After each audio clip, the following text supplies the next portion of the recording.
নমস্কার। মনে করা যাক আপনার বাড়িতে একটা অনুষ্ঠান হচ্ছে, সেখানে আপনি কিভাবে নিমন্ত্রিতদের তালিকা করবেন সেটা কিন্তু একেবারে আপনার উপরে নির্ভর করে। কিন্তু নিমন্ত্রিতদের তালিকা থেকে একটা কথা খুব পরিষ্কারভাবে বোঝা যায়, সেটা হচ্ছে কার সাথে আপনার ঘনিষ্ঠতা কতটুকু। যার সাথে যেরকম ঘনিষ্ঠতা, আপনি তাদের সাথে বা তার সাথে ঠিক সেই উষ্ণতা দিয়েই তাকে নিমন্ত্রণ করবেন এবং চাইবেন তিনি আসুন। একই ঘটনা ঘটতে চলেছে আগামী 20 তারিখ ডোনাল্ড ট্রাম্পের শপথ গ্রহণ অনুষ্ঠানে। তার শপথ গ্রহণ অনুষ্ঠানে কারা নিমন্ত্রিত হয়ে আসছেন সেই তালিকাটা মোটামুটি পাওয়া গেছে। তা থেকে বোঝা যাচ্ছে আগামী 5 বছর ডোনাল্ড ট্রাম্প কিভাবে সারা বিশ্বের সাথে আমেরিকার সম্পর্ক রাখবেন। আজ সেটা নিয়েই আলোচনা করব।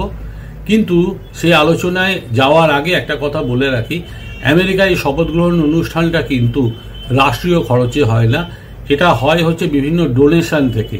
যেটা সবচেয়ে আশ্চর্য সেটা হচ্ছে এই ডোনেশন কিন্তু ডোনাল্ড ট্রাম্পের ক্ষেত্রে $170 মিলিয়ন চাঁদা উঠে গেছে। এর আগে যতবার হয়েছে সেটা $30 থেকে $40 মিলিয়ন চাঁদা উঠত।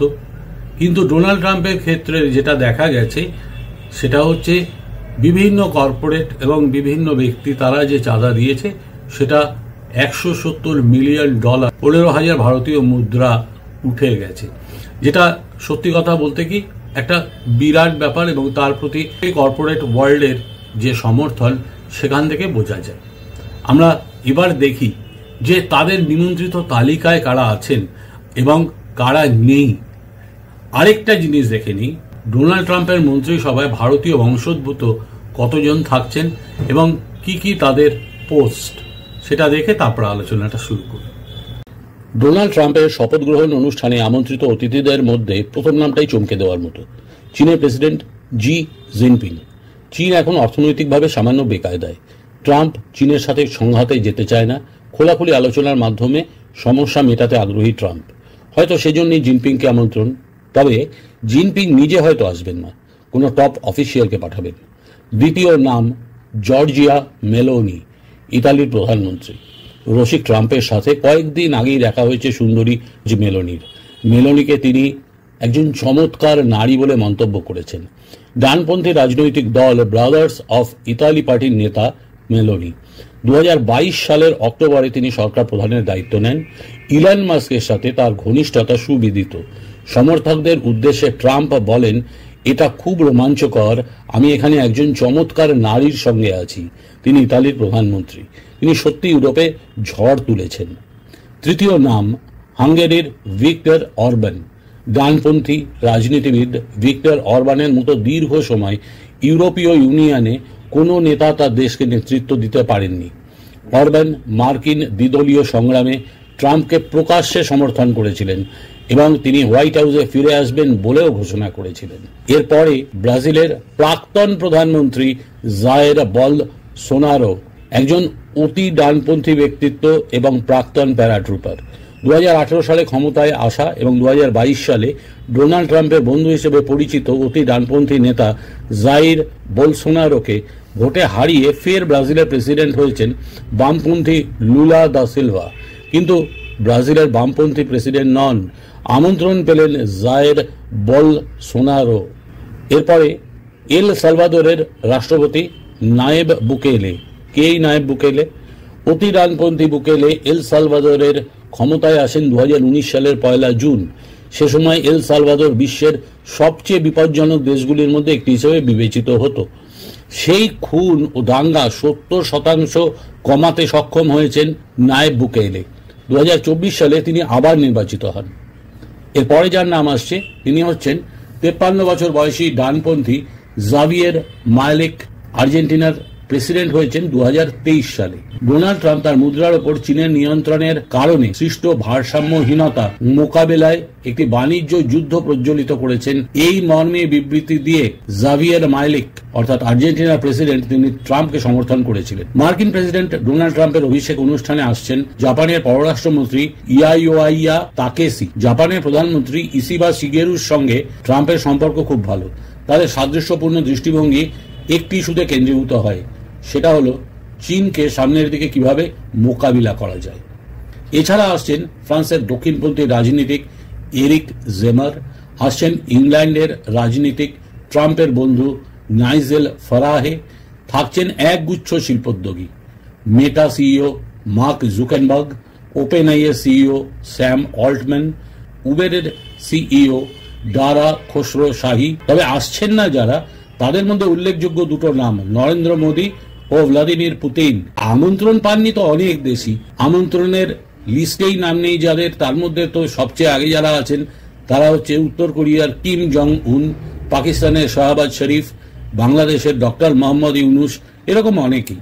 ভারত থেকে আমন্ত্রিত হয়ে শপথ গ্রহণ অনুষ্ঠানে যাচ্ছেন এস জয়শঙ্কর। ট্রাম্প ক্যাবিনেটে এবার থাকছেন এক গুচ্ছ ভারতীয়, তারা হলেন বিবেক গণপতি রামাস্বামী, তিনি ডিপার্টমেন্ট অফ গভর্নমেন্ট এফিসিয়েন্সি তার মন্ত্রী, তুলসী গাবার্ড, তিনি হচ্ছেন ডিরেক্টর অফ ন্যাশনাল ইন্টেলিজেন্স, কাশ প্যাটেল, তিনি হচ্ছেন director of FBI, Harmeet K Dhillon, assistant attorney general for civil right, doctor Jay Bhattacharya, director national institute for health, Sri Ramakrishnan, senior policy adviser on artificial intelligence.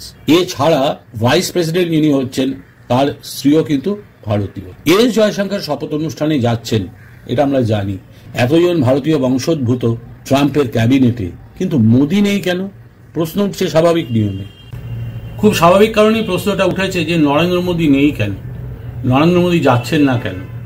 প্রচুর প্রশ্ন উঠেছে, অনেকভাবে ব্যাপারটা ব্যাখ্যা করেছেন, কিন্তু সেসব ব্যাখ্যা অত্যন্ত জোলো এবং ফালতু। তার কারণ হচ্ছে নরেন্দ্র মোদী গত 5 বছর এই ধরনের শপথ গ্রহণ অনুষ্ঠানে তিনি যান না।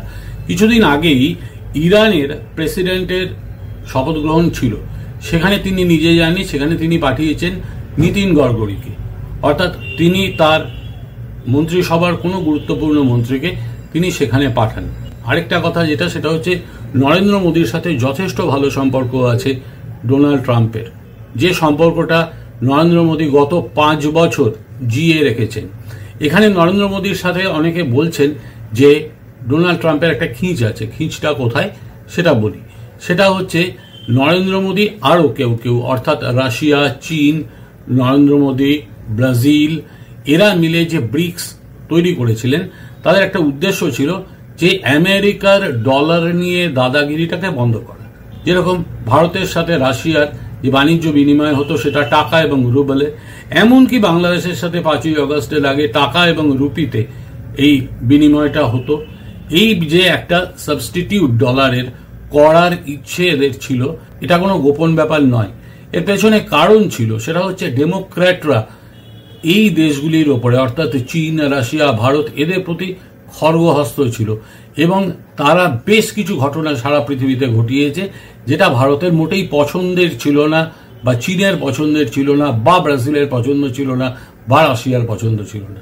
যেমন উদাহরণ, সেটা হচ্ছে ডেমোক্র্যাটরা ভীষণভাবে চেয়েছিল যে বাংলাদেশে শেখ হাসিনা না থাকুন, যার জন্যে যে গণ অভ্যুত্থান হয়েছে তার পেছনে অতি অবশ্যই ডেমোক্র্যাটদের ভীষণ রকমের মদত আছে, যার জন্য ডক্টর ইউনুস, যিনি ছিলেন ডেমোক্র্যাটদের কোলের ছেলে, তাকে নিয়ে এসে বসানো হয়েছে ক্ষমতায়। এই যে জায়গাটা, এই জায়গাগুলো কিন্তু এই দেশগুলি পছন্দ করেনি, কিন্তু খুব হঠাৎই পাশার চাল উল্টে গেল, অর্থাৎ ক্ষমতায় এলেন ডোনাল্ড ট্রাম্প। ডোনাল্ড ট্রাম্প ক্ষমতায় আসার পরে এই যে অল্টারনেটিভ মুদ্রা ব্যবস্থা, এই ব্যবস্থা এবার ভাটা পড়বে। তার কারণ ট্রাম্প অনুরোধ অতি অবশ্যই করবেন, এই খিঁচটা ভারতের সাথে থাকবে না। আর রাশিয়ার সাথে একটা ব্যাপার আছে, সেটা হচ্ছে রাশিয়ার যে যুদ্ধটা এখন চলছে, এই যুদ্ধটা ডোনাল্ড ট্রাম্প এসে চেষ্টা করবেন এটাকে বন্ধ করার। আর রাশিয়ারও তো অনেকদিন হলো, আর কতদিন ধরে তারা এই যুদ্ধটা কন্টিনিউ করবেন ইউক্রেনের সাথে? তো কাজেই এই যুদ্ধটা বন্ধ হবেই, এটা প্রত্যাশিত। কাজেই পুরনো যে হিসেবগুলো, সেই হিসেবগুলো কিন্তু এখানে খুব একটা কাজ করবে না। আর এই নিয়ে বিতর্ক ওঠার পরে তিনি পরিষ্কার কি বললেন শুনুন, তাহলে একদম পরিষ্কার হয়ে যাবে যে নরেন্দ্র মোদী যে যাচ্ছেন না তার পেছনে অন্য কোনো কারণ নেই। তিনি ওই ভিড়ে যাবেন না, বরঞ্চ পরে যাবেন, পরে গিয়ে তিনি আলাদা করে ট্রাম্পের সাথে কথা বলবেন। ইতিমধ্যেই 25শে ডিসেম্বর এস জয়শঙ্করকে তিনি পাঠিয়েছিলেন। 5 দিন এস জয়শঙ্কর ছিলেন আমেরিকায় এবং বিভিন্ন কথাবার্তা তাদের হয়েছে ডোনাল্ড ট্রাম্পের সাথে বা ডোনাল্ড ট্রাম্পের অন্যান্য গুরুত্বপূর্ণ সদস্য যারা আসছেন তাদের সাথে। গুটি যা সাজানো ভারত সাজিয়ে নিয়েছে অনেক আগে। তার সাথে এই শপথ গ্রহণ অনুষ্ঠানে নরেন্দ্র মোদী যাচ্ছেন না, এটা খুব বড় ইস্যু নয়। মোদীর আমন্ত্রণের ব্যাপারে ভারতে আমেরিকার রাষ্ট্রদূত এরিক গ্যারসেটি তিনি কি বললেন প্রথমে শোনা যাক। I do know that Prime Minister Modi and President-elect Trump are incredibly close. I look forward to when they will meet together directly. It's not about invitations to a crowded swearing in. It's about the one-on-one discussion that we will have that will define the next chapter of our relationship. One of the greatest things I have seen in India coming to the US, whether it is investment or the way our military are coming together, we see this as a relationship with endless possibilities and without any limits. 20শে জানুয়ারির পরে পৃথিবীর অনেক প্রেক্ষাপটই পাল্টে যাবে, এটা ঘটনা। Jio political সিচুয়েশনে অনেক পরিবর্তন আসবে, এটা আমরা অন্তত খুব পরিষ্কার বুঝতে পারছি। যে জায়গাটা আজকে খুব পরিষ্কার সেটা হচ্ছে ট্রাম্পের মন্ত্রিসভায় এতজন ভারতীয় মন্ত্রী আছেন। তবে এই কথা কখনো প্রত্যাশা করা উচিত নয় যে ট্রাম্পের মন্ত্রিসভায় এতজন ভারতীয় মন্ত্রী আছেন তারা শুধু ভারতীয় স্বার্থ দেখবেন, তা কিন্তু নয়। এমনকি ট্রাম্প ভীষণ রকমের আনপ্রেডিক্টেবল, কখন কোন জায়গায় কার সাথে কিভাবে তার মতের অমিল হয় সেটা বলাটা খুব মুশকিল। তাই ভারতীয় হিসেবে আমাদের ভয়ঙ্কর নৃত্য করার কিছু নেই, কিন্তু আমাদের সবচেয়ে বড় স্ট্রং যে জায়গাটা সেটা হচ্ছে আমাদের পররাষ্ট্র দপ্তর। আমাদের পররাষ্ট্র দপ্তর যেভাবে সারা পৃথিবীতে নিজেদের গুটি সাজাচ্ছে এবং সঙ্গে আছে জাতীয় নিরাপত্তা উপদেষ্টা অজিত ডোভাল, রাজনাথ সিং, এই যে পুরো টিমটা, এই টিমটা কিন্তু ভারতের প্রতিপত্তি বিদেশে ভীষণ রকমের প্রতিষ্ঠিত করে দিয়েছে। এখানে কিন্তু অন্য কোনো রকম কিছু ভাবার নেই। আরেকটা কথা যেটা সেটা হচ্ছে, তুলবো না ব্যাপারটা ভেবেছিলাম, এই প্রসঙ্গে আসবো না ভেবেছিলাম, তবু একটা কথা বলা ভালো। ভারতের সামরিক প্রধান তিনি খুব পরিষ্কার বলেছেন যদি আলোচনা করতে হয় তাহলে আমরা একটা নির্বাচিত সরকারের সাথেই তো আলোচনা করব। বরঞ্চ সেটাই এখন বাংলাদেশে নেই। আমরা বাংলাদেশের সামরিক প্রধানের সাথে নিয়মিত যোগাযোগ রাখি এবং তাদের সাথেই আমরা যা কথাবার্তা বলার বলি। কথাটা উনি অনেকটা হাটে হাড়ি ভেঙে দিয়েছেন। ভারত তো বাংলাদেশের ব্যাপারে নিশ্চুপ।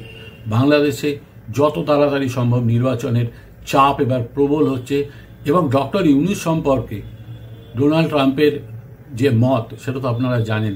তিনি কথা প্রসঙ্গে তিনি বলেছিলেন ওই সুদখোর ব্যবসায়ী হিসেবেই তাকে অ্যাড্রেস করেছিলেন ডোনাল্ড ট্রাম্প।